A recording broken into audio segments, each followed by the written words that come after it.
Hey there, so today we have another review, and this is a beer from Sierra Nevada. This is Torpedo IPA, classic recipe from them, made in 2009, and it actually fared quite well in a blind taste test of IPAs that I did, some of the most popular out there, so I thought I'd review it just by itself. It gets its name from a device they created at the brewery. Traditionally, dry hopping, you just get a big sack of hops and you just dump it into the fermenter, and that's how you dry hop. You just sort of like leave the hops in there and it just soaks in beautiful aromatics and flavor. But they're noticing that they weren't really getting the kind of contact that they wanted, so they created this stainless steel vessel that it holds the whole cone hops that Sierra Nevada uses, and then it just runs the beer through them, circulating through a device that keeps the hops. So let's dig into this one.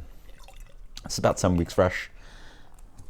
Let's see how it goes. So, beer has a classic clear look to it. No more hazy right now.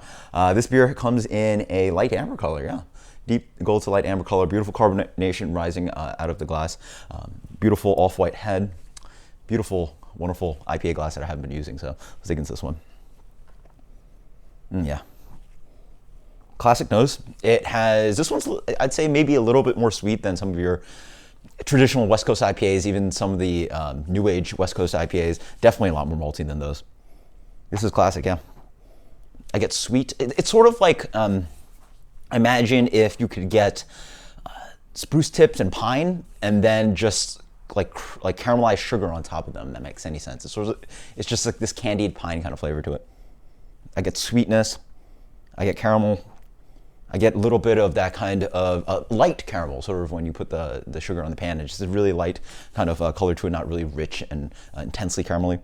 And then just pine, a little bit of sweet grapefruit. Yeah, just a very traditional nose, but again, a little bit more dense and chewy on the nose with the malt. Cheers. Yeah.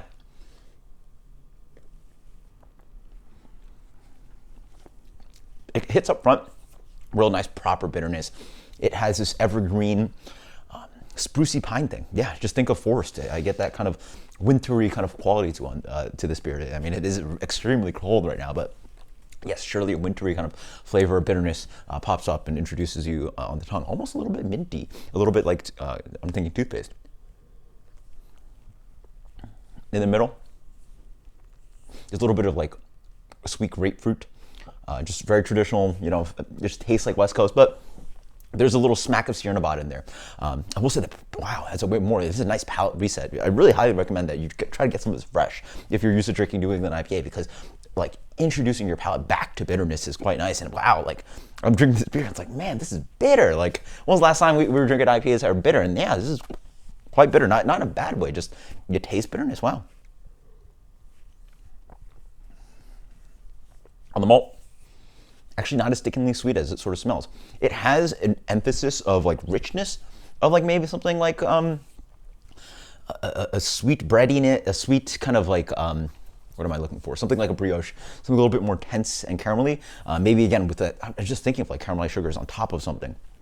So there's that richness of flavor, but it doesn't really cloy, so it's kind of really beautiful kind of, I mean, you can use the word juicy in different ways. You use the word juicy for New England style IPA, but you also use it for juicy malt. And I find some breweries do that well, where the malt sort of sings like it. It's almost like you're biting into sort of this, again, juiciness and richness and sweetness of malt. You can derive that adjective from not only the hops and fruity hops, but also from the malt. So really interesting. Beautiful juicy malt character in the middle. Pine, bitterness riding all the way. Super clean. This beer comes in at 7.2%. Yeah, quite nice, yeah. Just classic American IPA. Great stuff. I would say I probably prefer this a little colder, sort of allow the bitterness sort of hit the palate, because I feel like if I get it a little bit warmer, maybe towards room temp, I get the juiciness of the malt and it shows more and more and more. And there's probably a line where it gets a little too warm for you. So this was one of those styles that maybe I have a little bit more chilled than most of my beer, which I drink decently warm, especially just letting it sit and warm up.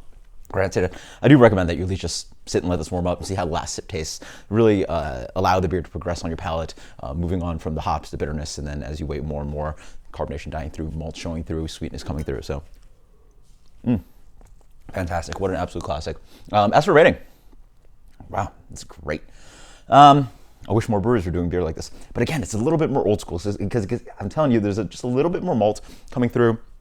The hops are less kind of complex. They sort of lack a new age hint of fruitiness. Even if you're doing West Coast style IPA, there's usually a little bit more aromatic quality to them, a little bit more fruity, a little bit more bright. This one goes back to just straight bitterness, boom, all the way, and then pine, not too much fruitiness going on. So just classic beer. This beer for me is getting a 92. Absolutely fantastic. Sierra Nevada Torpedo. Until next time, guys, cheers. Later.